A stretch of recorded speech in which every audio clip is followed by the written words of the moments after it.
técnico aqui. Não, agora parece que está gravando. Vocês moram no Rio? Não, ninguém mora em Angra, caramba.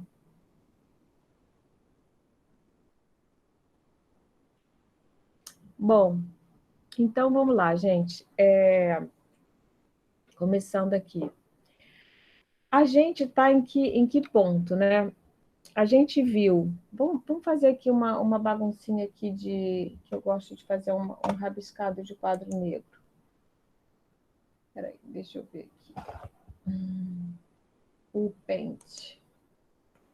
Deve ter coisa melhor para fazer, mas é o que eu sei fazer.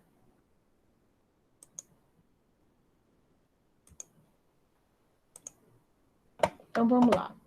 Então, vamos fazer aqui nossa linha do tempo. Estão vendo aí a linha do tempo? A gente tem, vamos começar os marcos assim importantes, né? A gente tem, para a educação, 1932. O que acontece de importante para a educação em 1932, gente?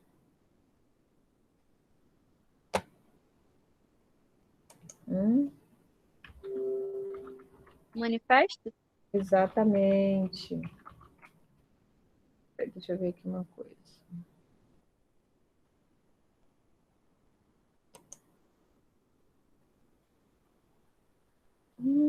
Tá ruim aqui na internet, peraí.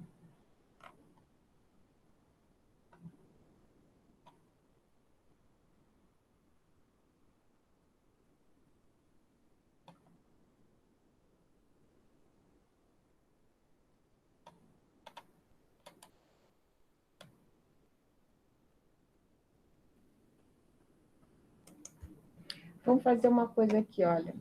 Antes vamos botar aqui, olha.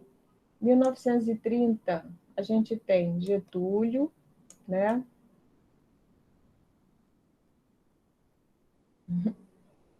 Igual criança, escrevendo assim. Getúlio e a criação do MEC. Imagina, até 1930, a gente não tinha o Ministério da Educação. Ministério da Educação e Cultura. Depois a gente tem um outro marco importante, que é o 1932, que alguém já falou, que é o manifesto. Né?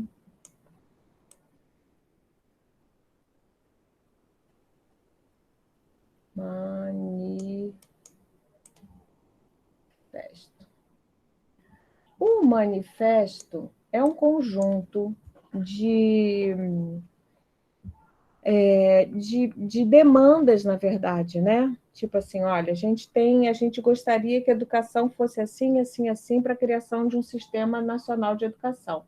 Esse documento influencia um outro documento importante, quem se lembra? Em 1934. Constituição Federal, 1934. Exatamente, muito bem. Essa Constituição Federal, ela incorpora, ela é super influenciada pelo manifesto, não é? E ela traz o quê? Traz a vinculação de recursos para a educação. Gente, isso aí é um tema super importante que agora está na pauta do dia, né? Com essa PEC do Bolsonaro, que afinal de contas eles desistiram de desvincular, mas a gente sabe que isso vai e volta na história do Brasil. Tá? Então, é super importante, não adianta a gente ter um monte de metas legais para a educação se a gente não tem recursos para concretizar, para realizar essas metas, né? Aí, o que acontece? Em 1937, a gente tem o Estado Novo e a gente entra num período de ditadura, né, de exceção. Então, é criada uma nova Constituição e aqui a gente perde os ganhos que tinha conseguido na de 34, tá? Aí vai, Getúlio sai em 1938. 1946, tá? E se faz, então, se restitui o Estado de Direito e se faz uma nova Constituição. Qual o detalhe interessante dessa Constituição, gente? Dessa de 46? Quem lembra? Essa daqui era legal, né? Boa. Essa daqui, ruim. E essa daqui é boa de novo, né? Então, nessa Constituição de 46, ela manda fazer o quê? A LDB de 61. Tá? LDB. Nossa primeira LDB. Então, a gente consegue algumas coisas. Aqui tem a disputa, esse período todo aqui a gente tem a disputa entre... Quero ver escrever agora publicistas. Vou escrever só um pouquinho assim. Publicistas versus privatistas, né? A gente já estudou isso, a gente já estudou uma opção de coisa, hein? E a gente chegou a um documento, uma redação de conciliação que, na verdade, a gente não avançou muito. Nesse meio tempo aqui, a gente teve as reformas, a reforma Capanema, né, no período da ditadura Vargas, reforma Capanema.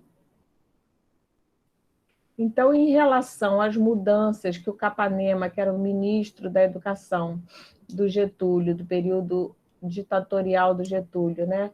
As medidas que ele impôs, que basicamente era um ensino médio, que na verdade não se chamava médio, né? Era o colegial e o técnico, mas era um ensino dualista, não é isso? E a de 61 mantém essa mesma estrutura, né? A única mudança que ela faz é permitir que os dois ramos da educação média, que a gente chama hoje em dia, boa noite, tivessem acesso ao vestibular, né? Mas a gente já viu que isso não era garantia que eles pudessem entrar, a universidade era muito fechada, tá? Aí, em 64, a gente tem o golpe militar, a gente já explicou por que teve o golpe militar, civil, militar, né? Isso é importante de dizer, porque foi um golpe apoiado pela sociedade civil, por parte, né, importante da sociedade civil, pelas elites. E os militares, então, o que eles fazem? Primeira coisa que eles fazem, quando você muda a condição do Estado, né? Em 1967, uma nova Constituição Federal. Essa Constituição Federal, então, a gente tem, olha só as constituições aqui, de 34, que era legal, de 37, que a gente volta um passinho atrás, de 46, que a gente avança para frente, de 67, que retorna tudo para trás de novo, né? Então, a de 67 tira a vinculação de recursos, né? E, enfim, basicamente tira uma porção de direitos que a gente tinha, o plano de carreira fica ruim, tá. Aí, em 1968, isso aí foi que a gente viu na semana passada. O que os militares fazem em 1968, gente? Em relação à educação? Uma reforma. Reforma do quê, Suelen?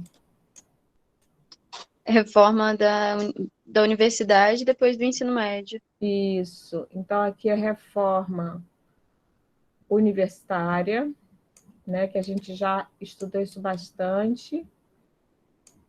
Universitária, do ensino superior, né? E em 1972, a reforma, na verdade, não é só do ensino médio, né? Aqui é a lei 5692, tá? Ah, desculpa, é 71/71, tá? Essa lei, ela transforma não só o... Isso aqui ficou ruim, né? Peraí, deixa eu ver se eu apago aqui. Ah, não vou saber apagar, não. Será que eu boto aqui um branquinho? Opa, piorou ainda mais. Pronto. 1971, para não ficar errado. Tá?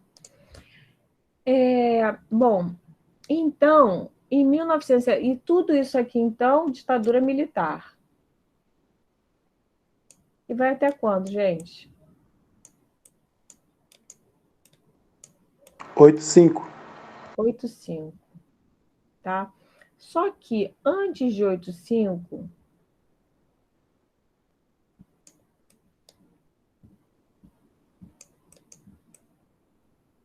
os últimos anos da ditadura militar, a gente teve um presidente chamado Figueiredo Magalhães. Esse presidente, ele foi responsável, foi indicado, os próprios militares tinham um plano, né, de fazer a abertura política, né, de restaurar a democracia, deles saírem do poder, né? Então, eles foram fazendo uma coisa que o Figueiredo chamava, que era abertura ampla, não, como é que era? Lenta e gradual. Lenta e gradual, né? Então, eles foram fazendo uma porção de coisas, e no começo da década de 80, em 1982 já, 1982, a gente tem as primeiras eleições estaduais. Eu acho que primeiro teve eleições municipais, já não me lembro muito bem isso, não. Tá? Mas as primeiras eleições, porque a gente não tinha alternância de poder entre dois partidos, né? Que era o MDB e a Arena. E aí a gente tem eleições para o governador, que a gente não votava. Na verdade, foi a primeira vez que eu votei na vida, em 1982. E é importante, nesse período de abertura lenta e gradual, né, o que acontece? Em 1967, a desvinculação de recursos para a União e a criação de um fundo que era muito insuficiente, a gente já estudou que, nesse período, houve um processo de precarização das condições de trabalho dos professores, né? Então, outra coisa importante também, com a reforma de 68, a gente viu que todos os professores que tinham qualquer ligação, não sei se vocês viram o caso agora recente do professor de Pelotas, que foi acionado pelo poder, pelo presidente, pelo MEC, sei lá como é que foi exatamente, porque ele falou alguma coisa contra o Bolsonaro. Vocês acompanharam isso? Absurdo, pois é. Então, o podcast do Folha de São Paulo fez um episódio só falando sobre isso. ai, que legal. Então, eu não cheguei a escutar, não. Eu estou, assim, com pouco tempo para ler jornal até, mas eu li assim rapidinho. Então, esse tipo de coisa na ditadura era super comum, só que o cara era demitido, né? Então, eu já falei para vocês que tinha aquele atestado de ideologia, né?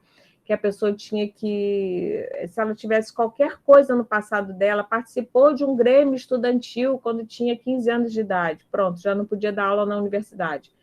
Então, o que aconteceu? A universidade foi ficando muito empobrecida, né? Cheia de militares, e pessoas afinadas com o governo militar, e que eram pessoas que, em geral, não eram muito de estudar mesmo, né? Não eram propriamente intelectuais, vamos dizer assim, tá?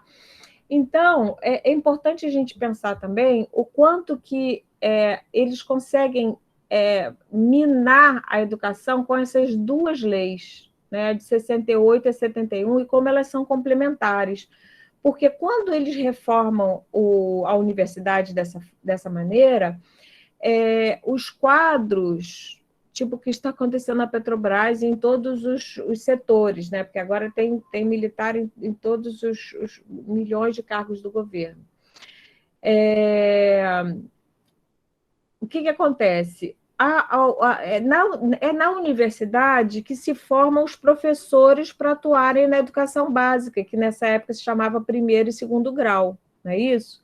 Então, os próprios professores que você mudando a universidade, por exemplo, agora a gente está com a coisa da reforma da formação de professores, isso é muito grave, né? Porque se a gente dependendo de como você forma os professores, isso vai ter um impacto na educação básica, evidentemente, né? Nas licenciaturas e tal.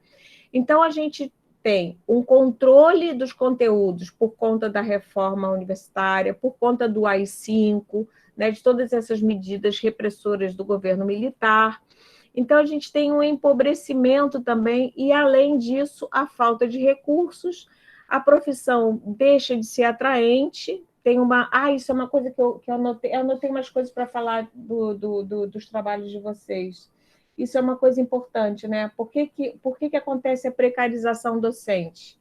Então, eu escrevi aqui, olha, a precarização docente, ela acontece em dois níveis, né? Uma é a carreira, o plano de carreira ser pouco atraente. O que significa isso?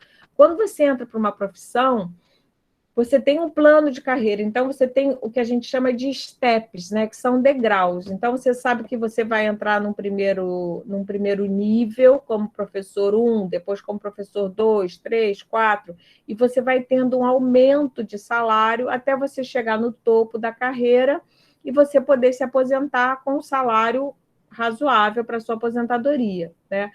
Então, antes dessa reforma, o plano de carreira dos professores era bem mais interessante, né? Era uma coisa bacana. Minha mãe, por exemplo, é professora e ela se formou na década de 50, e ela no Instituto de Educação, e era uma profissão tão valorizada que você terminava, por exemplo, o Instituto de Educação e você já tinha emprego, você tinha um salário bom, né? Era uma profissão bastante valorizada, e ela foi decaindo. Então, além de não ter aumento salarial, o plano de carreira também se tornou pouco atraente, tá?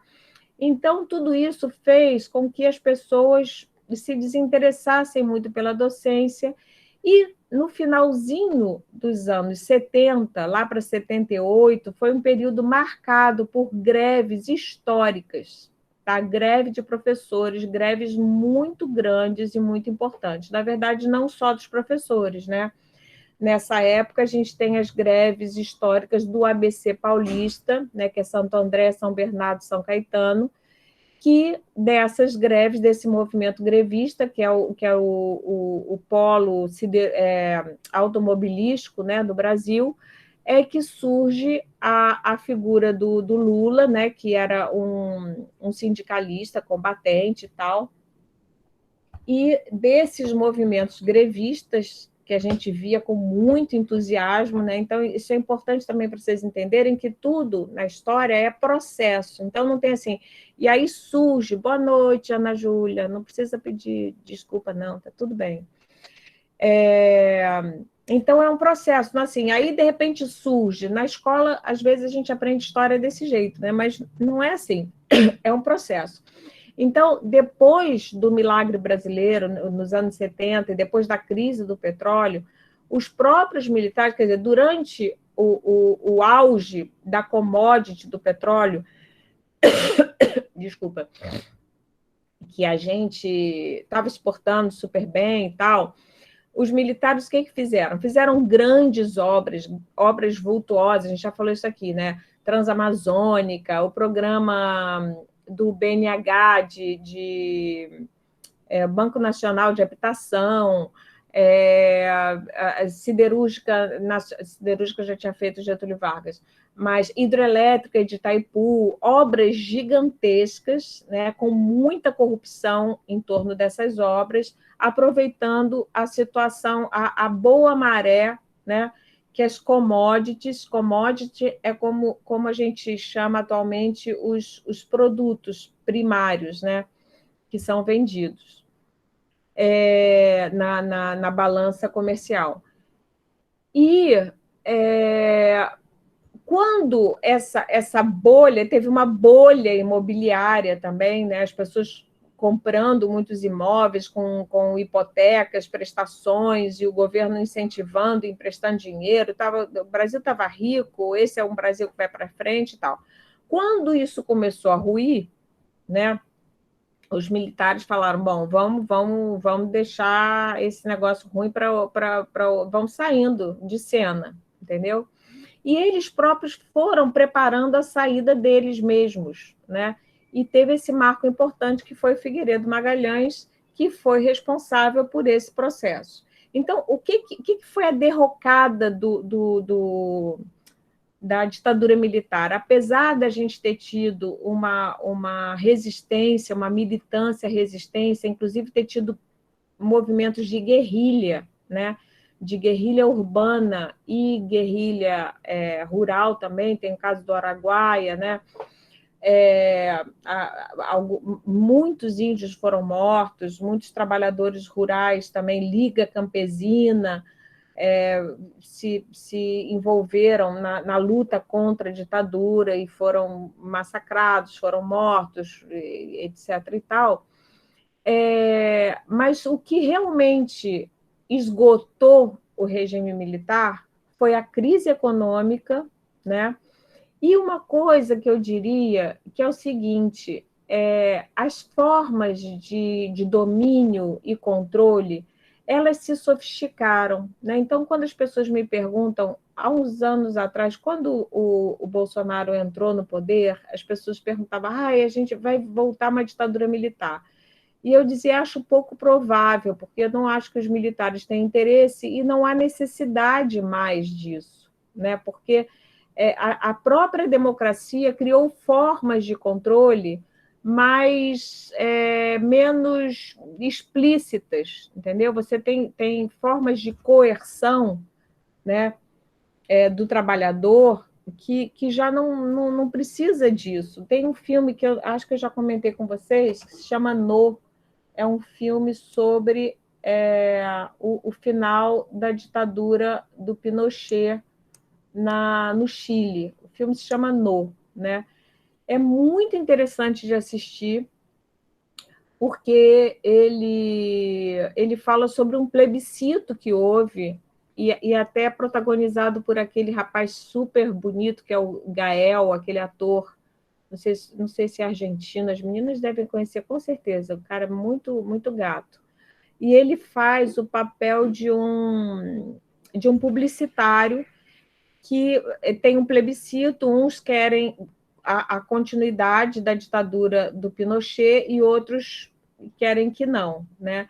E aí, depois, nesse filme é interessante que a gente vai vendo o não Pinochet acaba ganhando, né? E aí a gente fica no filme o tempo inteiro torcendo para o fim da ditadura, para o Pinochet ir embora do poder, mas no final do filme dá uma tristeza, porque a gente percebe que mesmo ganhando o plebiscito, a gente tinha perdido. Por quê? Porque haviam outras formas de controle. Na verdade, o que tinha acontecido é que a ditadura tinha se modernizado, né?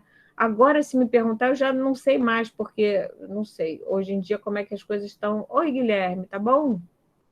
Estou vendo essa carinha. Então, não sei. Mas, enfim, houve um esgotamento por si só. E outra razão desse esgotamento foram essas crises e essas greves, né?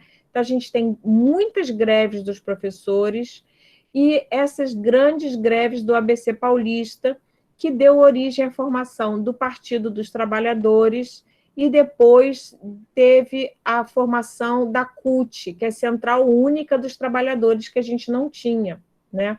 A Central Única dos Trabalhadores, ela congregava, até hoje, né? Mas, enfim, hoje em dia eu acho que é uma instituição pelega, né? Como a gente diz, que já não serve mais aos interesses dos trabalhadores, né?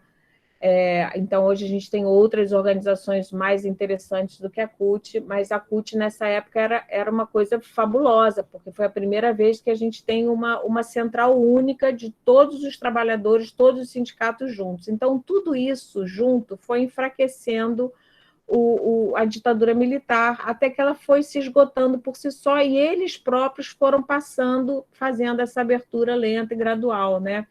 Então, aí depois a gente tem a anistia, né, que foi uma luta importante da qual eu participei, que a gente queria anistia ampla, geral e restrita. O que era anistia? Era o perdão, digamos assim, né, político a todas as pessoas que foram expulsas e perderam seus direitos civis e políticos do Brasil, que tiveram que morar fora do Brasil, né, foram expulsos, né. Então, a coisa foi indo assim. Por que eu estou falando isso? Dentro deste processo, que é um processo, que não é uma coisa assim, aí, de repente, 1985 acabou a ditadura. Não é bem assim. A coisa foi indo, se desgastando e tal. E aí, quando a gente tem, em 85, realmente, o primeiro... Gente, agora o que eu faço? Tem que fazer um outro negocinho desses. Espera aí. Eu vou salvar esse, né? Linha do tempo. E vou criar outra. Novo. Pronto. Então, vamos fazer uma nova linha aqui. Aí eu estava falando para vocês, né? Que a gente tem... Alguém vê para mim quando é que o Figueiredo... Qual foi a gestão do Figueiredo? Quando é que ele entrou? Então, eu estava falando dos marcos. Acho que foi 79, professora. 7985. Então, foi isso mesmo, ó. 79, João Figueiredo, que foi o cara responsável por essa transição, assim, né? A gente cantava assim, ô Figueiredo, Figueiredo, Figueiredo só. Quem te ensinou a governar, Figueiredo só? Foi o golpe... Não, como é que é? Ou foi o tombo do cavalo? Figueiredo só foi o golpe militar, porque ele gostava de cavalos, era uma figura. Figueiredo, João Figueiredo Magalhães. Tá? Então, ele vai até 85. Em 1985, a gente tem eleições indiretas para presidente, né? E aí tem uma passagem também triste, né? Porque o Tancredo Neves, que era um político não propriamente progressista, mas, enfim, que a gente tinha vontade que ele entrasse, tinha esperança e tal.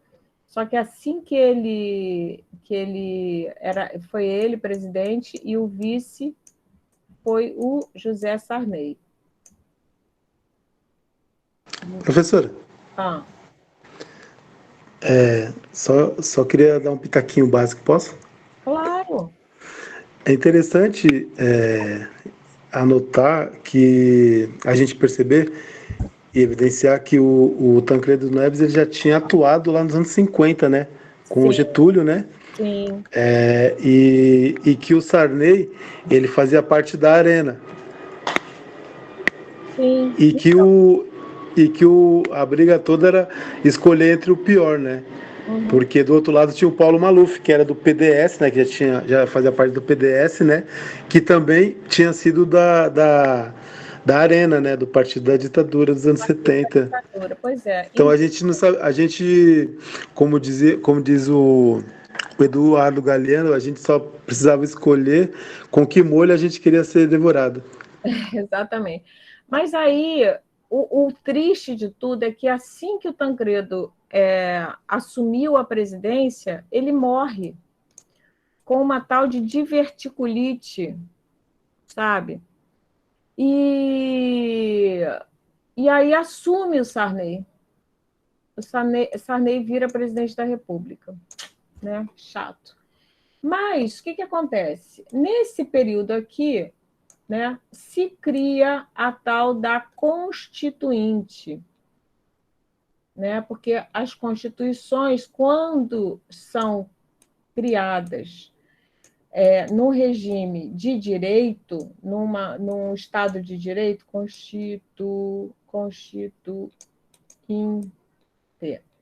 né? Elas não são outorgadas, ou seja, não são dadas. Oi, Isabela, adoro ver vocês. Elas não são. Esse vai se juntar ao Ministério da República. Peraí, que eu não aos mistérios da República, professora, que eu escrevi rápido aí. Pode falar, Mário, pode falar. Eu gosto. Não, então, essa morte do Tancredo, né? Quem acompanhou na época, né? Cheia de mistérios, ela vai se juntar aos mistérios também que envolvem a morte do Teori Zavascki, né? Que era o ministro do Supremo. Sim, e outra morte misteriosa foi a morte do grande constituinte, que foi o... Ai, meu Deus do céu, como é que Ulisses Guimarães. Ulisses Guimarães, que até hoje não se achou o corpo dele, um negócio misterioso também. Professora, eu lembro como se fosse hoje. Quando saiu a pergunta, quando saiu a reportagem, ele foi buscar, foi um helicóptero para buscá-lo em Angra dos Reis, se eu não estiver enganado, ou em Búzios. Sim, Angra dos Reis. Só que o tempo estava muito impróprio, inadequado para aquele tipo de deslocamento. Então o pessoal fala que caiu no mar e tudo mais. No mesmo, o Teori faleceu em Paraty, né? E o Tancredo em Angra dos Reis. Aliás, desculpa, o Ulisses em 92, né? O Tancredo teve uma coisa no intestino, a gente ficou perplexo, assim, foi uma coisa triste. E aí e disseram que tinha sido uma diverticulite, mas foram, assim, eu acho que foram 3 meses depois dele assumir a presidência. Enfim, o que é importante a gente saber aqui? Nesse período, então, um grupo de deputados, né? Vamos botar aqui, Ulisses Guimarães era realmente muito importante lutou muito pela Constituição, tá? E aí, quando a gente fala lutou muito, a gente já está entendendo como é que funciona, né? Aliás, quem lê jornal hoje, quem vê um pouquinho, já entende como são as disputas no Congresso, né? Então, tem sempre forças, tem sempre uma queda de braço, ainda bem que tem, né? Tem resistências, tem grupos com interesses diferentes, tem resistências e tal. Essa Constituinte, então, vai até 1900. Toninho do PT aqui em Campinas. Espera aí, deixa eu ver que eu não... Aqui em Campinas, mesma coisa, ninguém explica até hoje. Pois é. Então, aqui, olha, em 1988, tá? A gente tem a nossa nova Constituição, que é a que está valendo até hoje, a Carta Magna brasileira, né? Que é apelidada de Constituição Cidadã, tá? Oh, meu Deus, o que é isso aqui? Que eu já contei para vocês isso, nesse período assim. Sim, os partidos, a única oposição consentida, né, no período da ditadura era o MDB. Então, era sempre a disputa entre MDB e Arena, né? E, aos pouquinhos, então, não sei exatamente quando, mas no final aqui, a gente começa a ter... Os partidos saem da clandestinidade e vão se formando. Então, a gente tem a fundação do PT, o PSB, o Partido Comunista Brasileiro, o Partido Comunista, Partidão, eles vão saindo da clandestinidade e vão podendo disputar as eleições primeiras locais que vão sendo possíveis, tá? Então, aqui a gente tem esse período aqui de muitas greves, tá? Eu já mencionei para vocês as greves do ABC Paulista, né? Que vai dar origem justamente ao PT. Nessa época, eu era estudante, participava do Grêmio da escola. Foram essas greves que deram o nome de greve geral, né, para as greves aqui no Sudeste, né, por mais que não eram greves nacionais, né, eu já ouvi uma história já um pessoal da ADS, do PT, que essas greves do Lula, né, que o Lula apareceu assim, foram chamadas de greve geral, né. Eram greves que tinham um impacto muito grande na economia, né? Porque a indústria automobilística, imagina, parava tudo. Tem um filme muito legal também, que é Peões. Não sei se vocês assistiram esse filme, é um documentário do Eduardo Coutinho, é muito legal. O Eduardo Coutinho, ele adora esse cineasta, ele pega uma fotografia de jornal onde está o Lula rodeado de outros companheiros sindicalistas de greve, da greve do ABC. E aí, ele, através dessa foto, ele vai tentando reencontrar essas pessoas anos depois. E aí ele volta para o ABC, né, para esse lugar, e começa a buscar. Você conhece o fulano de tal, mas tem aqui a foto. Ele mora ali, não sei o quê. É muito interessante. E eles falando como é que foi a greve, né, o que eles achavam do PT, do Lula, né, na época. Esse filme foi feito na mesma época que foi feito um outro chamado Entre Atos. Entre Atos é um filme do João Salles, né? que é irmão enfim, filho do Moreira Salles e tal.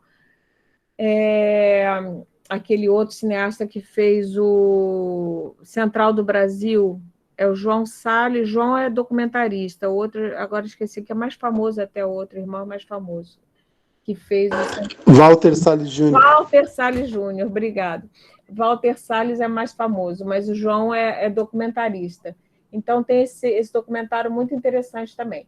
Enfim, além dessas greves, a gente tem muitas greves de professores, e a gente já entendeu por quê, né? Porque os professores tiveram muitas perdas. A profissão estava muito ruim, né? A profissão estava ruim, as licenciaturas eram horríveis na universidade, tinham professores muito ruins, todos milicos ou meio milicos, era um ambiente muito, muito, muito ruim mesmo, né? Então, nesse período aqui, tá? Em 1985, justamente, não é a Carta de Goiânia, não é de 85, gente? Vê aí a data. 86 que está escrito. 86, tá bom. Que bom, que eu até dar mais espaço aqui, ó. 1986 faz mais sentido, né? Então, a gente recupera mais ou menos a democracia aqui em 85, e em 86, o que acontece? Esses grupos, tá, de professores militantes que estavam muito revoltados com as condições de trabalho deles, eles vão se organizando através de encontros regionais, que depois ficam nacionais, e se reúnem em Goiânia, em 1985, fazendo um encontro nacional. Tá? E desse encontro sai uma carta, chamada Carta de Goiânia, que tem um pouco uma pegada de manifesto também. Aliás, o Mário, no trabalho dele, me ensinou uma coisa que eu não sabia, que houve um segundo manifesto. Fala aí, Mário. 1950 e quanto, hein? 59. 59. Eu até baixei um texto sobre ele, mas eu não encontrei o documento em si, não. Mas Ele é pouco, eu acho que ele é pouco falado, professora, porque logo em seguida já foi promulgada a LDB, né? Mas na verdade ele reiterava, né, Manifesto dos o Pioneiros. manifesto o manifesto de 32, de 32. Uma das coisas que são acrescentadas é o número de assinatura. Mais de 100, se no primeiro tinha 26 educadores, no segundo tinha 180 assinaturas. Então já era um movimento assim bem abrangente. Mas então, por que é importante a gente pensar isso, né? Você vê, esse manifesto em 59, por que ele surge em 59? Ele influencia, né, a LDB de 61, tá certo? Porque a pressão, o substitutivo do Lacerda já tinha ganhado o corpo de tal maneira que havia até uma preocupação de muita coisa que estava naquele, que era o desejo daqueles educadores de ser suprimida, né? Exatamente. A gente já ganhou pouquinho, mas a gente não podia arredar o pé daquele mínimo, né? Porque senão, como é que ia ser, né? Então, esses documentos, eles têm têm a mesma função. O primeiro manifesto, ele foi criado para influenciar a Constituição de 34, né? E também foi fruto de organizações nacionais, de encontros, de debates e tal. Esse de 59, eu ainda não sei nada sobre ele, vou ter que estudar, mas para tentar fazer uma pressão, né, para essa disputa no Congresso entre esses dois grupos, né, e fazer para a gente garantir o mínimo aqui na LDB de 61, que senão nem o mínimo a gente teria garantido. E a Carta de Goiânia, ela vai tentar influenciar quem? A Constituição Federal de 88. Estão entendendo? Então, nesse livro que eu xeroquei, que eu digitalizei quase todo para vocês, que tem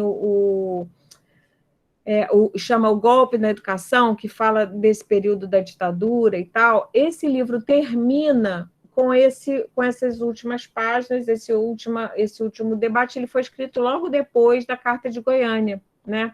Então, a Carta de Goiânia, o que ela faz? Ela faz mais ou menos o que o manifesto fez. Ela cria uma porção de bandeiras e diz, olha, para a gente, mais ou menos assim, para a gente reverter os efeitos nefastos das políticas públicas de educação desenvolvidas durante o governo militar, para a gente desfazer esses impactos e dar um outro alento à educação no Brasil, a gente precisa dessas coisas aqui, tem que ser atendidas. Aonde? Na Constituição Federal. E depois, aonde? Na LDB de 96. Tá? Então, só para a gente se orientar aqui. LDB, que é a que está valendo até hoje. Tá? Então, a gente ainda tem a Constituição Federal, lembrando isso, tem grupos, então, assim, já falei isso para vocês também, né? Essa Constituição Federal, ela estava muito, no final das contas, foi uma briga tremenda, eu não me lembro exatamente, alguém vê aí para mim quando é que a Constituinte se formou? Quanto tempo de debate até ter a Constituição? Em 88, Guilherme está buscando? Eu não me lembro exatamente, mas ficaram uns bons anos brigando também no Congresso para fazer uma Constituição para defender direitos e tal. Então, esse documento, ele tinha essas bandeiras todas. Alguém achou aí? O Guilherme está com cara de que está achando. Isabela. Qual que a senhora falou? 87? Oi? Isabela, peraí. Qual foi, professora, que você perguntou? 87, né? Eu quero saber quando é que se instaurou a Constituinte, quando é que a Constituinte começou seus trabalhos até promulgar a Constituição Federal de 88. Quanto tempo eles trabalharam? Em 87, professora. Oi? O processo constituinte de 1837 teve início em 1887. Não. De 88 teve início em 87? Então Isso. Tá, foi um ano. Mas, nossa, foi um ano pesado pra caramba, uma luta. E aí, o que aconteceu? A gente perdeu muitas coisas. Essa Constituição, ela realmente garante uma porção de liberdade, porque realmente em relação... Qual era a Constituição que estava valendo, gente? Até aqui. 67. A de 67, que tinha... 61? Não, a de 67. 61 é LDB. LDB, Guilherme. A Constituição Federal que estava valendo nesse período foi a Constituição dos militares, que foi outorgada, não passou nem por uma constituinte, entendeu? Os militares, fizeram e decretaram que ia ser aquela Constituição, em 67. Então, para reverter todas as maldades dos militares, né, digamos assim, as restrições de direitos e de liberdade e tal, foi uma luta grande e se conseguiu alguma coisa. Mas a gente tem que lembrar sempre que tudo não é novela das 8, entendeu? Então, você tem... As coisas são complexas. Então, não tem assim, o mal vence o bem, vence o mal, assim, magicamente, não é assim. Então... No Congresso, a gente tem muitos representantes, alguém fala, acho que foi o Guilherme que falou, né? Os que ainda hoje estão aí, que eram da Arena, e estão aí no cenário ainda, né? Herdeiros da Arena, do Partido dos Militares, estão por aí, né? E tem filhos e tem netos, né? Tem o ACM Neto, tem tudo isso. Sarney tem filho, eles se reproduzem, né? Eles se reproduzem, tá? Então, eles resistiam, evidentemente, às propostas mais progressistas, né? A ponto do que o PT não assinar a Constituição Federal de 88, porque o PT considerou que a Constituição Federal de 88 estava muito distante daquilo que eram as aspirações mais progressistas, né? E, na época, eu, jovem, fiquei achando, nossa, esse é o meu partido radical, muito certo e tal. E, hoje em dia, eu penso, gente, se não fosse a Constituição de 88, a gente estava ferrado, né? Aquela coisa meia vitória, mais vitória, tá ótimo, tá valendo, andou para frente, né? Então, é um radicalismo, enfim. Essa é a Constituição que a gente tem. Lembrando que a Constituição, ela sempre sofre emendas, né? Então, a gente tem os projetos, as PECs, que são projetos de emenda constitucional, né? Então, tem PECs legais e PECs ruins, né? Mas a nossa Constituição ela já está toda emendada, já está na hora, eu acho, estaria na hora de fazer uma nova Constituição. Mas no momento, no ambiente político que a gente tem, melhor deixar quieto, ficar com essa mesmo, quietinha, porque para a gente não perder mais nada, porque a gente já está perdendo muito, tá? Muito bem, então, agora a gente vai passar... Vocês estão vendo o novo texto que eu botei aí? O que vocês estão vendo na tela? Não, então tem que parar e botar outro. Pá.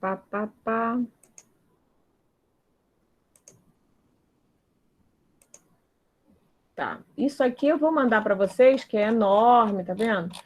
Mas aqui, o que eu fiz? Eu fiz... vocês estão vendo agora.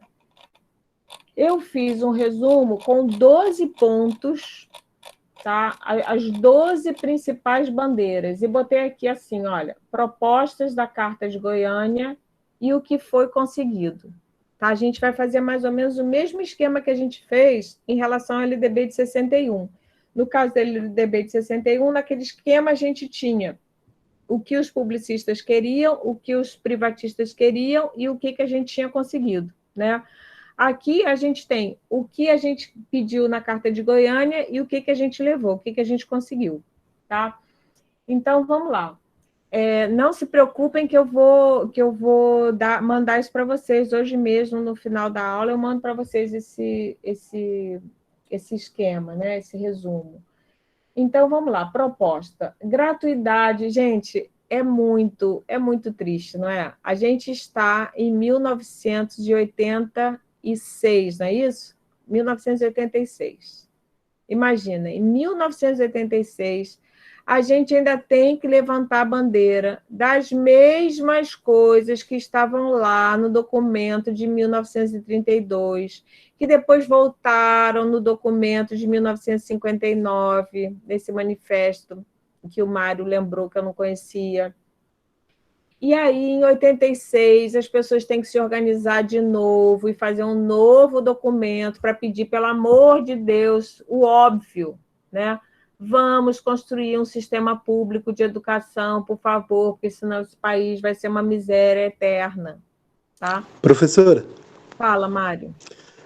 Só lembrando, só queria acrescentar que até 85 os analfabetos não poderiam votar. E é justamente através de uma emenda constitucional, né? Eles fazem uma emenda constitucional para a questão de 67, e a partir de 85 o voto do analfabeto é concedido, né? Que seria também, já fazia parte desse processo aí de tentar, de alguma forma, tirar algumas pessoas da marginalidade democrática, né? Vamos dizer assim, né? E você vê, isso aconteceu ainda no período de ditadura, né? No período de transição, a gente chama assim, né? Enfim, muita luta. Por exemplo, outra coisa que eu estava lendo no jornal que fez aniversário foi a lei do divórcio, que agora já não me lembro mais quando foi, 79, mais ou menos, assim também. Olha, tem uma coisa que é muito impressionante, vocês devem ter visto nesse período a Regina Duarte, que teve aquela passagem relâmpago pelo Ministério da Cultura. Vocês viram isso, não viram? Aquela senhora que falou do pum de talco, do palhaço. Cultura é assim, é um pum que de repente todo mundo ri, não sei o quê. Esta senhora, quando eu era jovem, nos anos 70, ela protagonizou um programa na televisão que se chamava Malu Mulher. Se vocês quiserem ver isso, é uma coisa impressionante, super progressista, assim, e era uma mulher independente, ela protagoniza essa mulher que se divorcia de um cara, entendeu? Uma coisa assim que passava, isso a gente estava na ditadura militar, e passava na televisão, né? Eu assistia com a minha mãe, e a gente falava, nossa, caramba, que bacana, as mulheres podem se separar, né? Mas isso não era permitido, não existia ainda a lei do divórcio. As mulheres se desquitavam e eram super marginalizadas, e o Estado Civil ela botava desquitada, e era um estigma terrível, entendeu? Então, as coisas foram começando a se abrir nessa passagem do final dos anos 70 para os anos 80, enfim.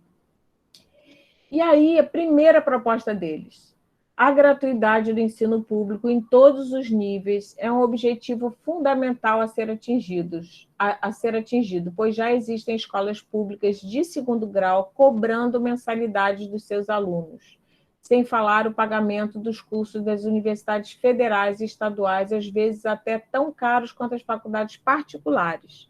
A gente pensa que é absurdo, né? Universidade pública sendo paga. Pois saibam vocês que hoje existem cursos de extensão, isso são escândalos que acontecem, o sindicato luta contra isso, né?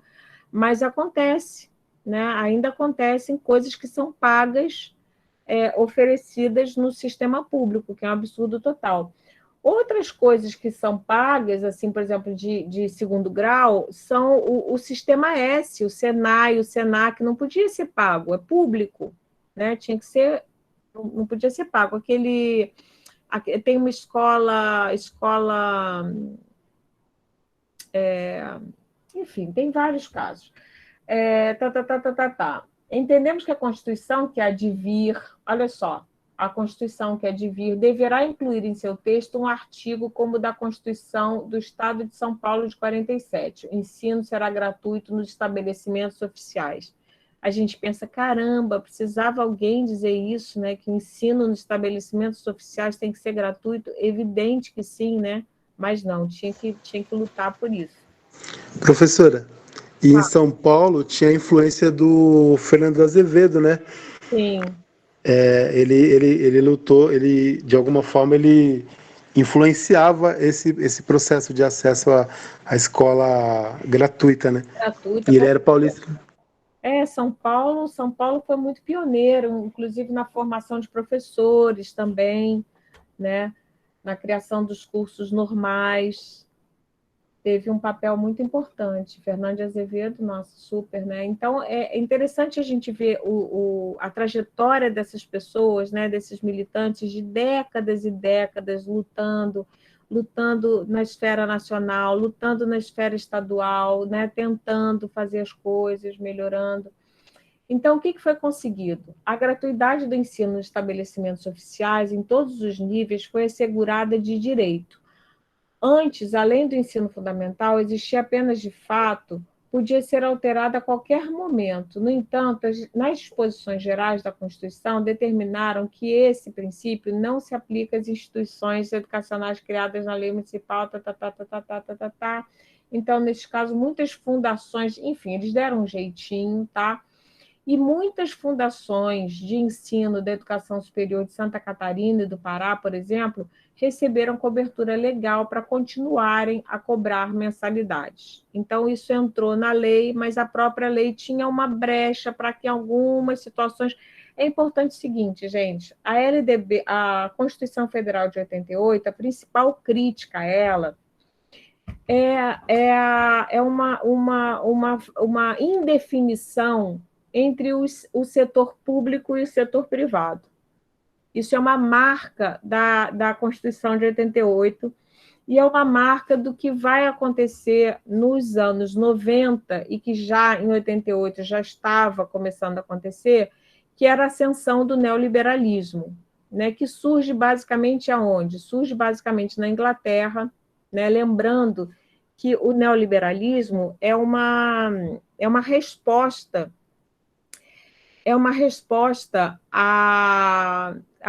ao grande esforço que foi feito depois da Segunda Guerra na construção do estado de bem-estar social.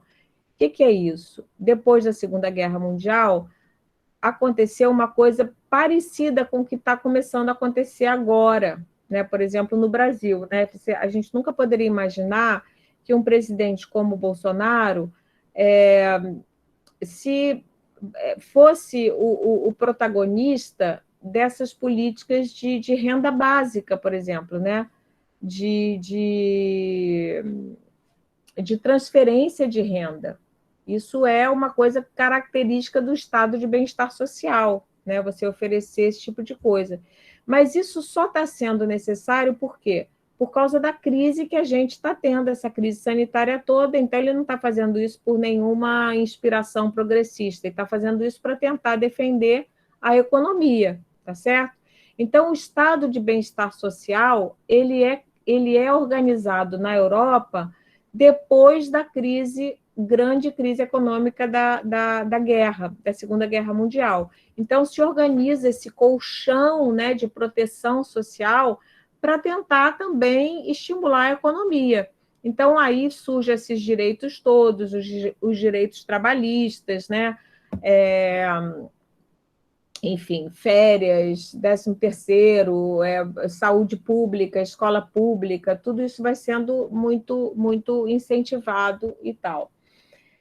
Só que em 88, os estados começam a não aguentar mais manter esses direitos, né? E isso vem junto também com o que a gente chama de quarta revolução do capitalismo, que é a revolução financeira, né? Vocês sabem que o capitalismo ele foi mudando ao longo do tempo, né? Se a gente pensar o capitalismo desde o comecinho, né, do período mercantilismo, depois a gente tem a revolução da como é que chama aquilo? Do carvão, né? Das máquinas a vapor. Então, aquilo muda um pouco o capitalismo por causa disso, o modo de produção capitalista muda com a máquina a vapor, a industrialização, né? Então, a gente vai tendo esses processos, e depois a gente tem uma mudança muito grande, que é com a coisa do mercado financeiro, que é o quê? O capitalismo passou a produzir capital a partir do próprio capital, né? Até então, o capitalismo produzia capital na extração de mais-valia da força trabalhadora, da mão de obra, né? Extraía o seu lucro dessa forma. Só que com a reforma financeira, o capitalismo passou a produzir seu lucro a partir fazer o próprio dinheiro lucrar, né? Fazer o dinheiro trabalhar, faça o dinheiro trabalhar para você. Eu recebi isso hoje do meu banco, eu fiquei assim, gente, né? Faça o seu dinheiro trabalhar para você, essa ideia, né? Você não precisa mais extrair a mais-valia do trabalhador. Então, dentro dessa nova reconfiguração do papel do Estado, que começou a se dar no final dos anos 80, na Inglaterra, né, com a Margaret Thatcher, e depois a gente tem a reunião em Washington, que a coisa vai se organizando, um tratado que é assinado e tal, na Carta de Washington, e os países, então, vão se organizando, tipo assim, não, vamos baixar esses direitos, vamos cortar um pouco os direitos, não pode ser. Dentro dessa lógica do Estado mínimo, né, do neoliberalismo, qual que é a ideia principal do neoliberalismo? É você diminuir as funções do Estado, fazer superávit primário, que é o quê? Juntar caixa, juntar dinheiro em caixa e fazer esse dinheiro render, né? Botar esse dinheiro no mercado financeiro para ele render. Dentro dessa lógica, o que interessa para um Estado neoliberal? Interessa se desfazer dessas funções clássicas do Estado, né? Da educação, da saúde. Então, começam as privatizações, as terceirizações, né? Tudo passa a ser terceirizado. Então, dentro desse espírito, a Constituição de 88 no Brasil, ela estabelece, ela cria uma fronteira muito borrosa entre o que é público e o que é privado, né? E, na verdade, ela já cria isso que a gente chama de terceiro setor, que são as ONGs, né? Que tem um estatuto muito estranho, porque elas podem ter funções, exercer funções públicas, mas são privadas, né? Então, dentro dessa confusão, se abrem brechas para que haja destinação de recursos públicos para instituições privadas e o contrário também, né? Ou seja, que instituições públicas possam cobrar dinheiro também. Então, a partir desse mecanismo, a gente não consegue garantir que todo o ensino público, né, e oficial seja gratuito. Outra coisa super importante, o segundo ponto aqui, que diz respeito à vinculação de recursos, né, que é esse tema que está super atual agora. A dotação automática de recursos para ensino da emenda constitucional de 24, a emenda João Calmon, deve ser mantida na nova Constituição, nos mesmos termos. Então, não vou ler todo o texto, não, tá? Vou tentar fazer um resumo, senão a gente não vai chegar no final. Mas o que a Carta de Goiânia pedia, né? Manter a Lei Calmon, que definia 13% dos impostos da União e 25% dos impostos dos estados e municípios. E aqui, nesse caso, a gente ganhou mais, né? A Constituição de 88, ela determinou 18% da receita dos impostos do governo federal são, né, por lei, gente. Essa Constituição não foi emendada ainda, né? Estão querendo fazer uma emenda exatamente neste lugarzinho aqui, tá? Mas hoje, tal como está, e a gente tem que lutar para não perder esse direito, né? 18% dos recursos da União, da receita de impostos, né, dos tributos que são cobrados, dos impostos federais, tem que ser destinados para a educação. Um detalhe importante, quando a gente diz 18%, significa no mínimo 18%. Pode ser mais do que isso, mas não pode ser menos, tá? E 25% dos impostos dos governos estaduais, municípios e Distrito Federal. Então, nesse aspecto aqui, a gente ganhou, tá? Mas... Professora? Fala, Mário. Esse piso aí mínimo era o que essa PEC emergencial queria tirar agora durante esse processo da PEC emergencial? Exatamente, né? E o que foi, desde o governo... Sarney... Acho que foi o próprio Sarney que criou, se eu não me engano, foi o próprio Sarney que criou, só que tinha um nome diferente, essa coisa que a gente chama de DRU. Depois, no governo do Fernando Henrique Cardoso, passou a ser chamada de DRU, que é Desvinculador de Receitas da União. É um negócio, assim, surreal, né? Porque você tem a Constituição, tem um artigo, que eu não sei qual é o número dele, mas que diz que 18% dos recursos tributários da União tem que ser obrigatório, pelo menos tem que ser obrigatoriamente destinados para a educação, tá? Mas aí depois eles criam um mecanismo, né, que é o desvinculador de recursos da União. Então, parece assim, sabe quando você joga brinquedinho de carta e tem uma cartinha que desfaz a outra coisa? Assim, tem essa regra, mas essa cartinha aqui desfaz. Assim, como assim, né? Então, esse mecanismo de desvinculação de recursos da União, ele tem funcionado a despeito da orientação constitucional durante todos esses anos, com pouco alarde, né? E eu até mandei para vocês, só para a gente lembrar de como as coisas são complexas, como não tem mocinho nessa história, como eu gosto de dizer, né? Infelizmente não tem.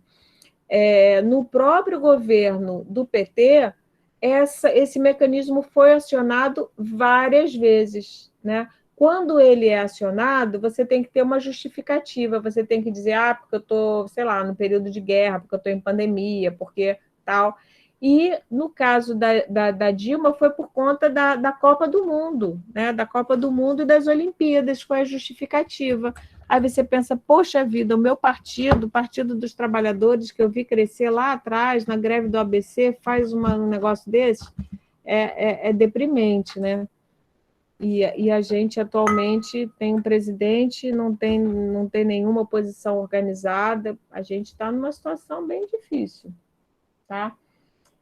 Muito bem. Ponto 3. Os recursos públicos ao ensino devem ser aplicados nas escolas e universidades públicas. Aquela coisa, isso aqui eu já falei no item anterior. Então, recurso público só pode ser aplicado no setor público.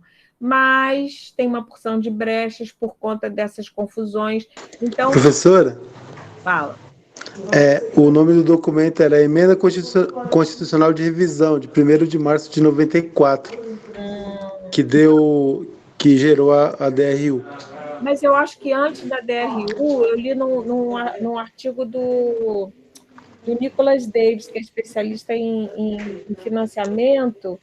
Aí eu até fiquei surpresa, porque eu achava que tinha sido... Porque ela tem esse nome de DRU a partir de 94, mas antes ela já existia com outro nome. Emenda Constitucional de Revisão, chama-se. Em 94, mas acho que antes... Não, 94 ela se transforma... se transforma. Mas antes do DRU era Emenda Constitucional de Revisão. Pois é. Eu tinha anotado aqui no meu fichamento, aí eu vim correndo aqui do outro computador para ver se era isso mesmo. Obrigada. Então, é isso mesmo. Ela passa a ser DRU em 94. E ela é acionada várias vezes, tá? Bom, enfim. E aqui o que acontece? Quando houver falta de vagas, então a gente conseguiu, isso aparece na Constituição, uma determinação constitucional, mas a Constituição também cria essa coisa que é o seguinte: você pode destinar recursos públicos para instituições, escolas comunitárias, confessionais ou filantrópicas sem fins lucrativos, podem receber também em algumas condições. Então, por exemplo, a PUC do Rio de Janeiro, que é uma universidade privada, ela recebe recursos públicos de todos nós aqui. Todos nós, quando compramos, sei lá, uma cerveja, uma Coca-Cola, um pedaço de qualquer coisa, um cigarro, um papel, um lanche, né? A gente dá uma parte desse dinheirinho, nosso rico dinheirinho, para a PUC, para a Estácio, né? E para outras instituições filantrópicas, para algumas ONGs, tá? Por quê? Porque são filantrópicas, porque tem esse estatuto, porque é comunitária, não é pública, mas tem uma função pública. Professora, não era isso que eles queriam fazer antes com o Fundeb? Isso volta no Fundeb, exatamente. Mas isso é interessante, porque isso já está na Constituição, isso já é permitido. Tá? Isso está na Constituição e está na LDB. A gente vai estudar a LDB, isso já é permitido. Então, também, sabe, tem uma coisa assim que um certo estado de alarme, eu acho que a gente tem que ficar muito atento para isso, que aí fica assim, parece que o Bolsonaro está criando todos os absurdos do mundo. Ele está criando muitos absurdos. Mas ele não é o pai de todos os absurdos, não. Tem os absurdos antigos que já estavam aí. Entendeu? Então, só para a gente ficar ligado. Então, isso aqui, gente, já está na própria Constituição de 88 e na LDB de 96, que permite a destinação de recursos públicos para algumas instituições privadas em condições especiais. Por quê? Porque a própria Constituição ela não cria fronteiras muito claras entre o que é público e o que é privado, né? A nova Constituição deverá manter o encargo das empresas com primeiro grau. Isso aqui tem a ver com salário e educação, que a gente não comentou muito bem, tá? Que é o seguinte: certas empresas, isso aconteceu durante a ditadura militar, isso já tinha na LDB de 61, na Constituição de 67, essa regra valia, que era o seguinte: algumas empresas, quando a empresa tinha um determinado porte, ela era obrigada a oferecer educação para os seus funcionários ou filhos de funcionários, tá?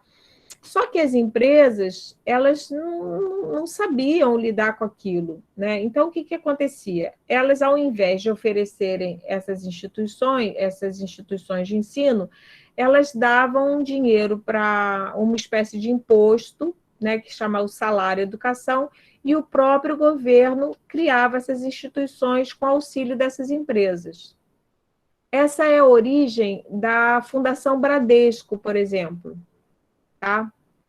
Vocês devem conhecer. Só que isso, durante a ditadura militar, virou uma falcatrua tremenda, né? Porque eles recebiam dinheiro e não faziam, tinham alunos fantasma, tinha muita corrupção em torno do salário educação. O pior de tudo é o seguinte, que o salário educação, ele recaía sobre a folha de pagamento. O que é a folha de pagamento de uma empresa? É a quantidade de empregados que a empresa tem. Se a empresa tivesse um porte pequeno, ela ia pagar um valor de salário educação para o governo. Esse salário educação existe até hoje, tá, gente? Iam pagar esse imposto proporcional ao número de empregados que ela tinha. O que a Carta de Goiânia requer? Né? Que esse valor do salário educação não recaísse sobre a folha de pagamento, mas recaísse sobre os lucros da empresa. Isso é muito fácil da gente imaginar por quê. Porque, por exemplo, se você pegar uma empresa como o Google, né? A Google, a empresa Google, né? A empresa Google, se a gente fizesse, se ela tivesse que pagar imposto para educação, salário educação, e se esse salário fosse proporcional ao número de funcionários, né? O que vocês acham que a gente ia ganhar mais? Se esse imposto incidisse sobre o número sobre a folha de pagamento, sobre o número de funcionários que a empresa tem, ou sobre os lucros que a empresa tem? Onde é que vocês acham que a gente ganharia mais se essa empresa fosse o Google? Não no número de funcionário, mas na arrecadação, né, da empresa, no faturamento dela. Faturamento do lucro da empresa. Claro, por quê? Porque a Google é uma empresa que tem poucos funcionários, né? Cada vez precisa ter menos funcionários, né? Então, a gente defendia que esse salário fosse, que esse imposto recaísse sobre os lucros da empresa, sobre o faturamento da empresa, tá? Aí, o que aconteceu? O tributo devido pelas empresas, destinado a custear a aprendizagem profissional, continuou a ser calculado com base na folha de pagamento. A gente não conseguiu mudar isso, apesar de ser mais adequado ao seu... As instituições que são mantidas por esse tributo, como o Senai e o Senac, então, repara, o Senai e o Senac são mantidas pelo salário educação e, portanto, deveriam ser gratuitas, inteiramente gratuitas, e não são inteiramente gratuitas, tá? E cada vez se cobra mais no Senai e no Senac. Valores altos, tá? Então, a gente perdeu isso daí. Quinto ponto, a nova Constituição deverá prever, como a de 34 e a de 46, que são as duas progressistas, né, que o Congresso Nacional aprove uma lei de diretrizes de base da educação que substitua a que foi aprovada em 1961 e sucessivamente retalhadas pelas leis, decretos e até mesmo pareceres de conselho e portarias de ministro baixadas durante o regime autoritário. Tá? Então, aquilo que a gente falou, a LDB de 61 não foi substituída por uma outra LDB, né? Essas reformas que a gente estudou, a de 68 e a de 71, foram decretos e emendas da LDB de 61, tá? Então, eles dizem que, olha, gente, com esse cenário não dá, a gente precisa de uma LDB nova, né? Porque a gente já tinha perdido muito com a LDB de 61. Depois, os militares, ainda por cima, fazem duas reformas ruins, né, que a gente tem mais perda ainda, então a gente precisava de uma LDB. E aí, de fato, na Constituição de 88, a Constituição de 88 determinou a elaboração de uma LDB, tá? Que é promulgada 11 anos depois de intensos debates e conflitos, de novo, para chegar a uma LDB, que a gente vai ver que também não é lá essas coisas, mas avançou um pouquinho. A cara da Isabela, assim, gente, cadê meu lencinho de papel? Que tristeza, né? É uma luta, é uma coisa impressionante, né? Assim, a resistência para a gente ter educação nesse país. O que eles definiam aqui no ponto 6? A nova LDB deverá rever as atribuições da composição do Conselho Federal. Olha que coisa importante. E dos Conselhos Estaduais de Educação, de modo a se evitar que continuem a desempenhar funções executivas e cartoriais que não lhes cabem e a evitar ainda que continuem a ser trincheiras fortificadas dos grupos privatistas. Tá? Por quê? Se a gente conseguiu, por um lado, que os conselhos fossem criados para controlar as escolas privadas e as públicas também, isso é um ganho muito importante, né? os privatistas conseguiram fazer lobbies para garantir a sua influência nesses conselhos, né? Então, esses conselhos acabam sendo o que a gente chama de conselho chapa branca, né? Um conselho que é um conselho que defende os interesses do inimigo, tá? A lei 9.131 de 95, que definiu a composição do Conselho Nacional de Educação, inovou na forma de escolha dos seus membros. Dezenas de entidades são chamadas pelo ministro da Educação a propor nomes para o Conselho, inclusive entidades sindicais, empresariais, trabalhistas e tal. Então, houve uma melhorada em como é que se formam esses conselhos para a gente garantir que eles não fiquem só representados por privatistas. Já pensou? Você tem, imagina, o Conselho Federal de Educação, aí o presidente do Conselho Federal de Educação é o dono da Estácio, por exemplo, né? O dono da Croton, da Pitágoras, dessas grandes empresas de ensino privado. O representante da Fundação Lema, por exemplo. O representante da Fundação Lema, quer dizer, não dá, né?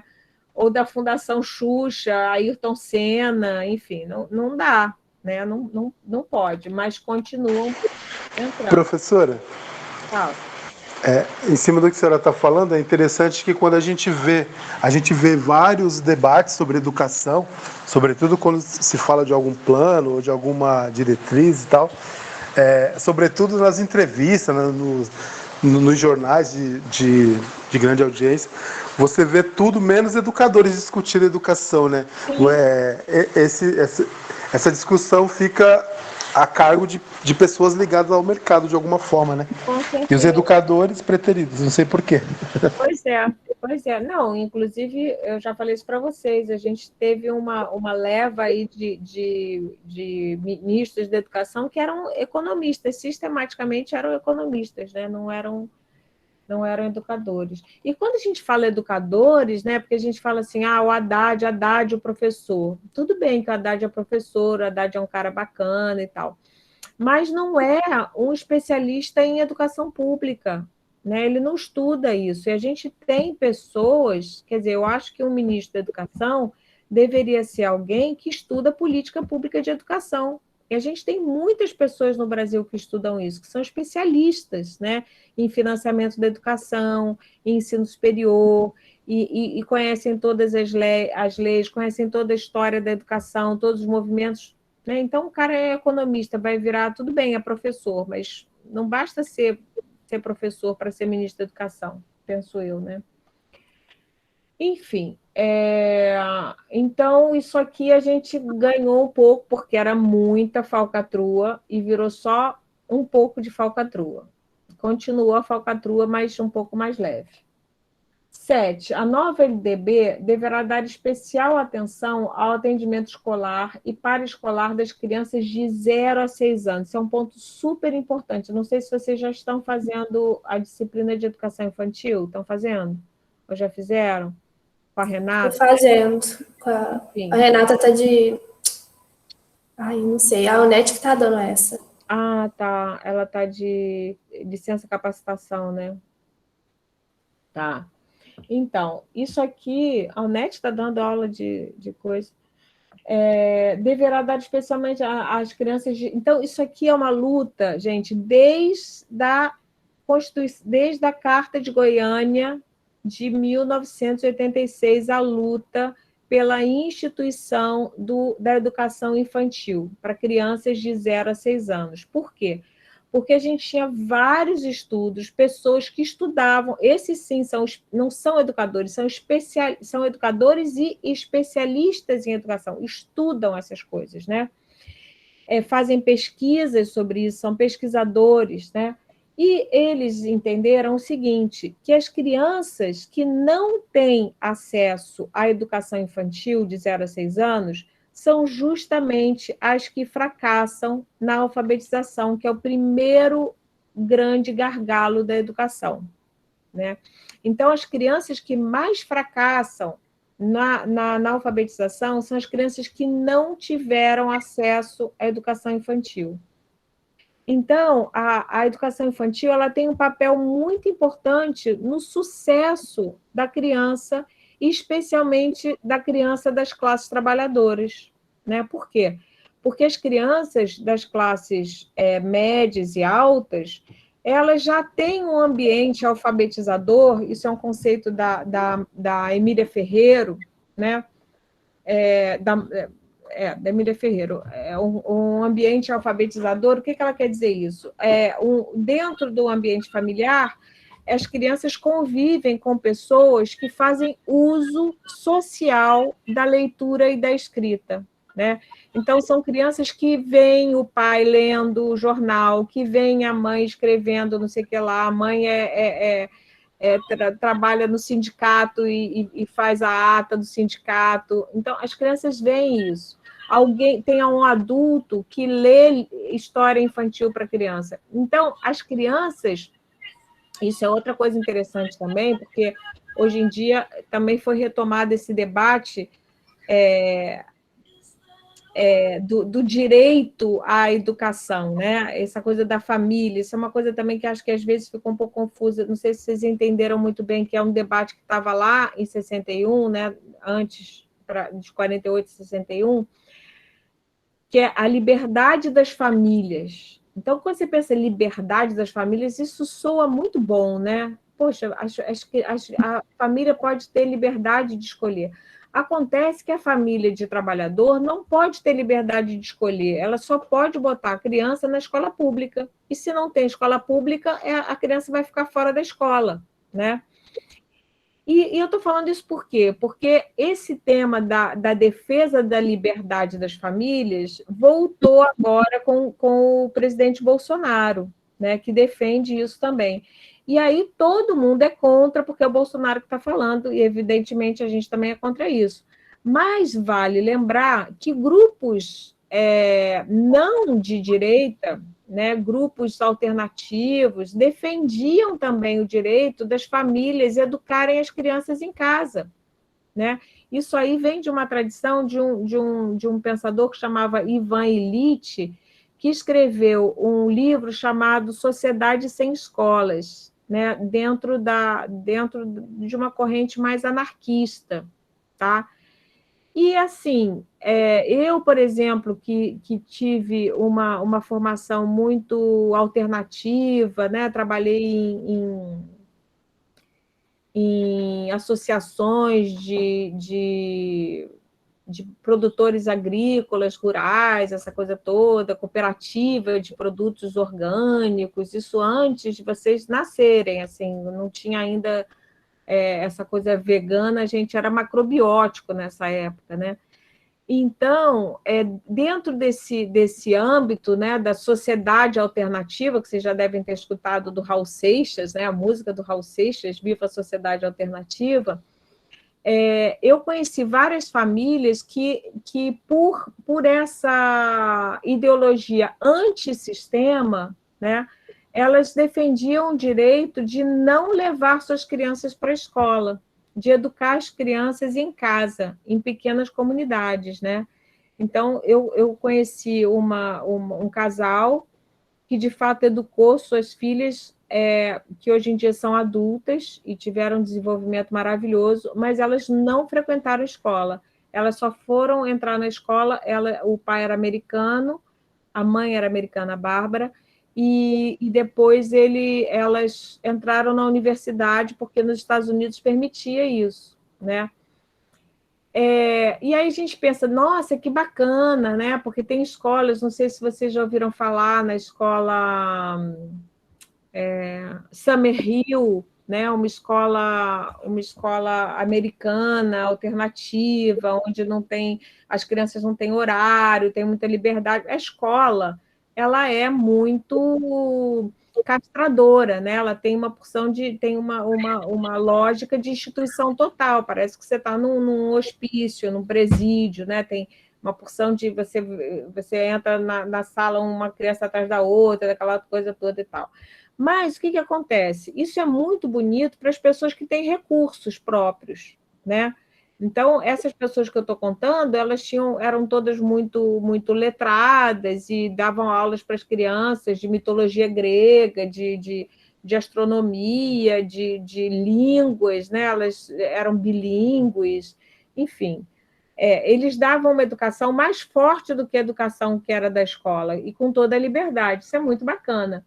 Mas a gente não pode esquecer que as crianças, os filhos das classes trabalhadoras, eles não têm acesso a nada disso, né? Então, quando a gente... Esse é um discurso muito perigoso. Eu estou chamando a atenção, eu estou dando um monte de volta aqui, mas eu estou querendo chamar a atenção de vocês é o seguinte, de como que, às vezes, esses discursos alternativos, aparentemente alternativos, acabam dando um tiro no pé, entendeu? Que é esse caso. Então, eu acho que a defesa da escola pública é muito importante. A gente não deve abrir mão da defesa da escola pública. Então, aqui, eles defendiam que, porque, assim, as crianças, a educação infantil não estava na LDB de 61 e na reforma de 71 também, né? Ela não estava incluída, ela não era obrigatória. A obrigatória era o primeiro grau, né? A partir de 10 anos de idade, ou a partir de 6 anos de idade, de 6 até 15 anos, né? 14 anos o primeiro e segundo grau. E essas crianças de 0 a 6 anos, isso não era nem considerado educação, era considerado creche. Então, na verdade, o que se tinha de incentivo público para essa etapa? O que se tinha eram creches, cujo objetivo era simplesmente liberar a mão de obra feminina, tá?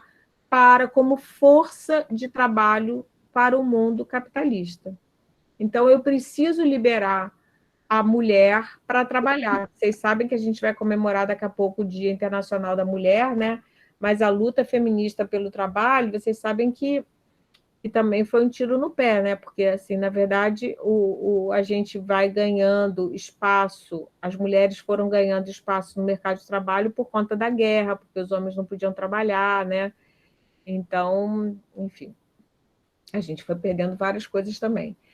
Então, a ideia era simplesmente botar as crianças numa creche para as mulheres poderem ter tempo livre para poderem vender sua força de trabalho. Está entendendo? Mas não tinha nada a ver com educação. Era simplesmente uma recreação e cuidados primários, limpar a criança, trocar fralda, mas não tinha um projeto educativo. Então, eles tinham essa luta. O que aconteceu? A prioridade conferida, está faltando uma frase aqui, a escolarização obrigatória, isto é, o ensino fundamental para as crianças e adolescentes de 7 a 14 anos de idade, deixou em segundo plano o atendimento escolar. Então, isso foi uma coisa triste, né? Porque a gente criou a educação infantil na LDB de 96, mas na própria LDB, a ênfase, inclusive para a destinação de recursos, foi para o ensino fundamental de 7 a 14 anos. Tá? Que depois, com uma emenda constitucional, durante o governo Lula, a gente consegue ampliar de 6 a 14 anos. Tá? Então, outra coisa que a gente não ganhou muito bem. 8. A nova LDB deverá buscar a construção de uma escola unitária de caráter nacional. Olha aí aquela bandeira do manifesto de 32, né? Criar uma unidade com garantia de acesso de todos os brasileiros a uma formação básica comum. Isso também eu acho que me chama muita atenção, porque hoje em dia, quando as pessoas falam da CNBB, né, que eu nunca sei o nome, enfim, Currículo Nacional, Base Nacional Curricular Comum, então, não, isso é uma coisa muito ditatorial, autoritária e tal. Depende de como é feita, né? Isso é uma bandeira progressista no Manifesto de 32 e é uma bandeira progressista na Carta de Goiânia, de 86. Tá? Por quê? Porque é importante, olha só, eles falam claramente aqui, uma formação básica comum, independente do nível da riqueza regional, estadual, local e familiar. Então, não pode você ter um currículo forte no Sudeste e um currículo enfraquecido no Nordeste. Isso não é Sistema Nacional de Educação, isso é uma maldade, isso é criação de desigualdade. Tá? Por não preverem um Sistema Nacional de Educação, então a gente vai ver que essa expressão aqui, Sistema Nacional de Educação, não entra na LDB de 96. A gente não consegue isso na LDB de 96. Na Constituição, a LDB não criam condições legais para o desenvolvimento de uma escola unitária. A fragmentação educacional que elas reforçaram resultou até mesmo na retomada da dualidade escolar no nível médio, pela apartação compulsória do ensino técnico. Tá? A gente vai ver que aquele dualismo, a cara da Isabela, gente, não é possível isso, é possível, Isabela. Impressionante, né? Então, a gente vai ver, vai estudar depois detalhadamente a LDB de 96 e como é que ela pensou o ensino médio, que volta a ter um caráter dualista, né? Na LDB de 96. Então, a gente não consegue criar essas condições. E isso aqui a gente vai ver que na LDB de 96, a gente, antes de criar um Sistema Nacional de Educação, a gente cria um Sistema Nacional de Avaliação. Né? Então, são criadas as avaliações externas de grande escala, que a gente tem hoje em todos os níveis da educação. Então, o Estado, a União, ela passa a ter uma função, o que dá unidade, se a gente pensar, quer ver, olha, uma experiência que é bem próxima de vocês, o Enem, né? Na verdade, quem é que define o currículo das escolas de ensino médio? É o Enem. É um sistema de avaliação, basicamente, que vai definir o que é dado no ensino médio. Não é assim? Vocês têm que estudar, as escolas têm que dar aqueles conteúdos que são cobrados no ensino médio. Então, isso é uma inversão completa, né? A gente deveria pensar o currículo de forma sistêmica, ordenada e lógica. E não é a avaliação que tem que definir os conteúdos, né? Mas são, de novo, pensadores, especialistas que têm que pensar como é que isso deveria ser uma base comum, que eu acho que tem que ter uma base comum, sim. O problema é como essa base comum foi pouco democrática. Isso aí é outra questão. A nova LDB deverá determinar a descentralização. Então, olha só, outro tema importante que a gente tem tratado aqui, a centralização e a descentralização, né? Então, a centralização normalmente é própria dos estados de exceção, dos estados ditatoriais. Mas, por outro lado, nesse período aqui, a gente estava saindo da ditadura militar, estava no processo de transição para a democracia. Então, a luta era pela descentralização. Só que depois aconteceu uma coisa muito triste. Essa bandeira, que era uma bandeira progressista, ela foi apropriada pelos neoliberais e falaram assim: vocês querem descentralização? Maravilha! Então, vocês se virem aí, cada ente federativo se vire. Gente, é o que está acontecendo hoje com a vacina. Né? O que está acontecendo com a vacina? Uma descentralização total. Né? A gente não tem um plano nacional de imunização vigente. E o que o governo está fazendo? Neoliberalismo, descentralização. Não, os entes federativos, os municípios, os estados têm total liberdade, olha aí a palavra liberdade, tem total liberdade para organizar a imunização como bem quiser. E também tem total liberdade para negociar com as indústrias farmacêuticas do mundo inteiro para comprar e adquirir vacina segundo seus próprios recursos, independente do Estado. Gente, então para que serve? Por que a gente é uma federação? Né? A gente é uma república federativa. Então, se a gente é uma república federativa, não pode ser cada um por si.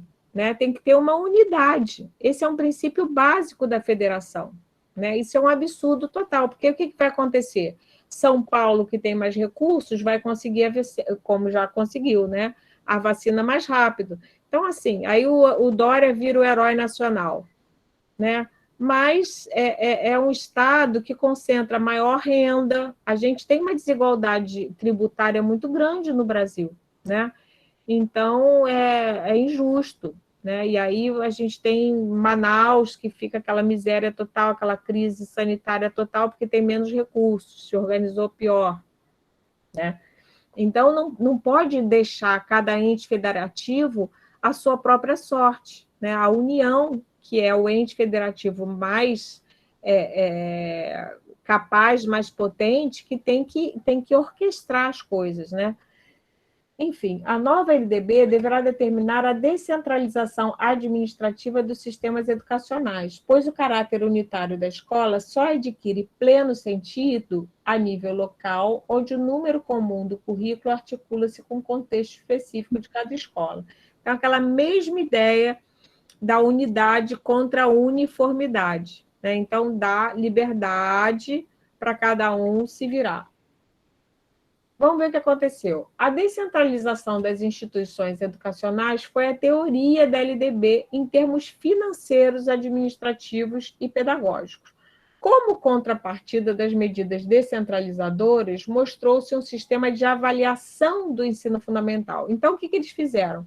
Eles descentralizaram os dinheiros, né? Vocês consigam o dinheiro aí por si. A administração, a gente conseguiu uma gestão democrática, né? E pedagógico, cada um pode organizar. A gente vai estudar depois que a LDB de 96 ela é completamente liberal, né? Ela permite que cada escola se organize do jeito que quiser, é uma liberdade total. Só que tudo isso é muito descentralizado. Mas o que é super centralizado? A avaliação. Então, a ideia mais ou menos é o seguinte: olha, vocês façam como vocês quiserem. Por exemplo, na LDB de 96, não há sequer a exigência de que haja disciplina de matemática no ensino fundamental. Então, se eu sou dona de uma escola privada, e se eu quiser organizar o projeto político-pedagógico da minha escola de tal forma que a matemática seja um tema transversal, por exemplo, né, que vai ser trabalhado junto com geografia, junto com português, junto com não sei o quê, isso pode acontecer também. Tá? Desde que ao final, eu produza resultados. Então, é a ideia das competências, né? O aluno, não importa como, mas no final das contas, ele vai ser avaliado em relação às suas competências. E essa avaliação, essa sim, é centralizada pelo poder público. Então, o Enem, a prova do Enem, as escolas têm liberdade de organizar seu sistema como elas quiserem, pedagogicamente, administrativamente, financeiramente. Tá? Os conteúdos. Mas na hora de fazer a prova o Provinha Brasil, por exemplo, as crianças vão ser cobradas da mesma coisa, independente de em qual região ela estudou. Então, é um negócio um pouquinho injusto, né? 10. A descentralização administrativa e a plena construção da escola unitária dependerá de uma reforma tributária. Gente, olha só, esse tema aqui já estava em pauta, a gente está aqui em 1986, e até hoje a gente não conseguiu fazer essa porcaria da reforma tributária. O PT ficou 13 anos do poder e também não fez, né? E a gente agora está pensando isso e não consegue fazer reforma tributária. Né? Por quê?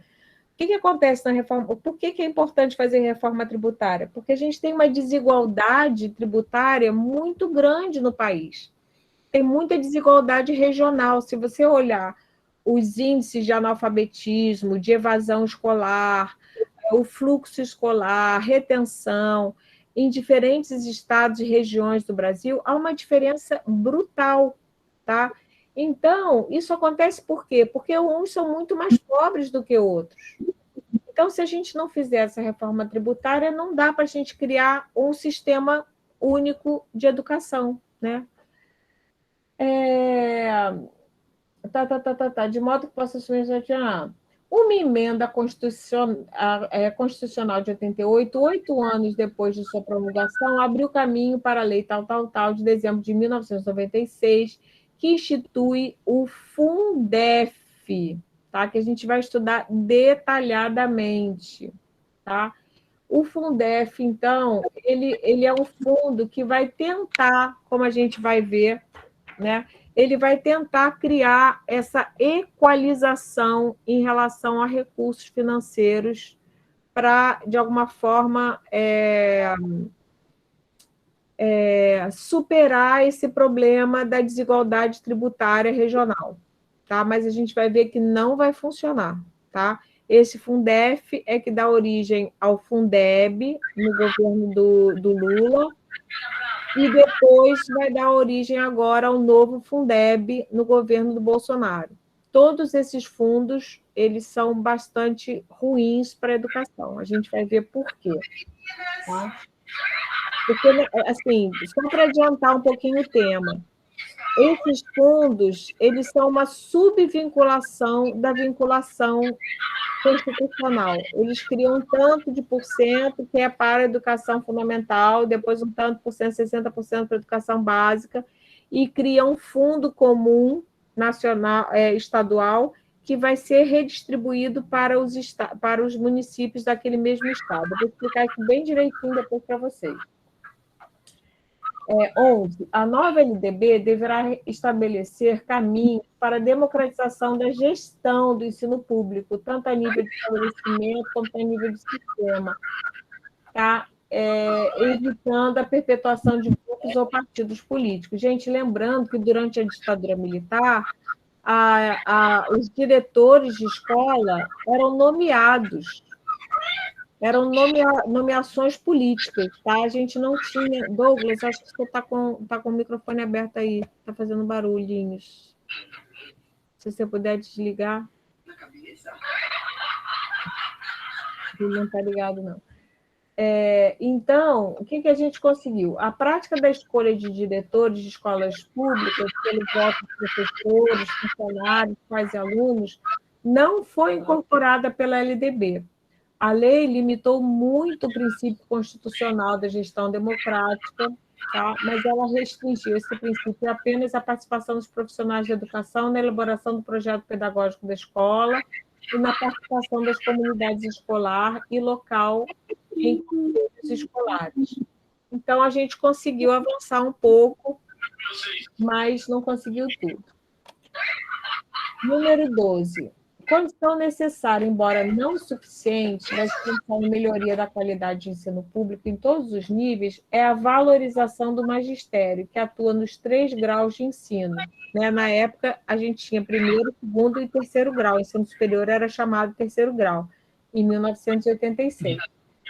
Além da inadiável recuperação das perdas salariais impostas pela ditadura, deve ser estabelecido que a remuneração do magistério... Douglas está com o microfone aí, tomara que a gente não escute nada que ele não queira que a gente escute. Alguém liga para ele, gente. Deve ser estabelecido que a remuneração do magistério brasileiro não poderá ser menor que 110% do valor do salário mínimo. Os professores do ensino público, como, aliás, todos os funcionários públicos, devem ter reconhecido o direito à greve. Gente, durante a ditadura militar, os profissionais não tinham direito à greve, tá? E as outras conquistas trabalhistas do povo brasileiro. Todo o funcionalismo público, inclusive o magistério, teve direito de greve reconhecido pela Constituição. Beleza. E, em consequência, suas associações se transformaram em sindicatos. Então, a gente pôde voltar a se organizar em sindicatos. Mas as perdas salariais de décadas de descaso dos governos... Para, gata! Estou destruindo aqui minha cadeira, desculpa. De descaso, deixaram de ser recuperados e também não foram estabelecidos pisos salariais. O que é um piso salarial? É o mínimo que o salário tem que ter. Tá? Isso só foi uma conquista anos depois no governo do PT, que definiu um piso salarial para o professor. Legal. Depois a gente vai ver que é legal em parte, mas é ruim em parte, porque o que acontece? Definiu um piso. Então, esse piso nacional, que era uma defesa em 1986, na Carta de Goiânia, ela só vai ser conseguida no governo do PT, muitos anos depois. Não sei exatamente em que ano que a gente conseguiu isso. Que foi um ganho, por um lado, mas o que aconteceu? Foi um piso muito abaixo do que as categorias demandavam e muito acima do que os prefeitos, que as prefeituras e os governadores podiam dar. Então, no final das contas, tem a lei, mas eles não conseguem cumprir. Tá? Por quê? Porque a União não repassa recursos para os estados e municípios mais pobres. Tá bom, gente? E aqui acabamos a Carta de Goiânia. Alguém quer comentar alguma coisa? Estou um pouco aflita com esse microfone aberto aqui do Douglas. Alguém quer comentar alguma coisa? Isabela está com uma carinha aí de que está querendo comentar alguma coisa. Ai, peraí, deixa eu lembrar o nome.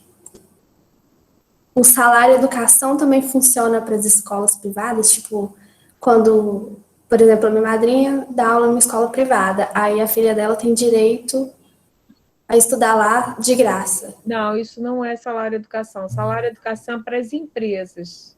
Ah, tá. Tá? Então, é uma espécie de imposto que as empresas têm que pagar, mas normalmente elas próprias organizam escolas, é a casa da Fundação Bradesco, né? Elas mesmas organizam. Agora, é pena isso, porque não recai ainda, continua recaindo sobre a folha de pagamento e não sobre o faturamento da empresa. Tá? Mais alguma dúvida, gente? Eu vou mandar para vocês, é muito conteúdo, né? Mas eu acho que a gente está montando aqui nossa historinha.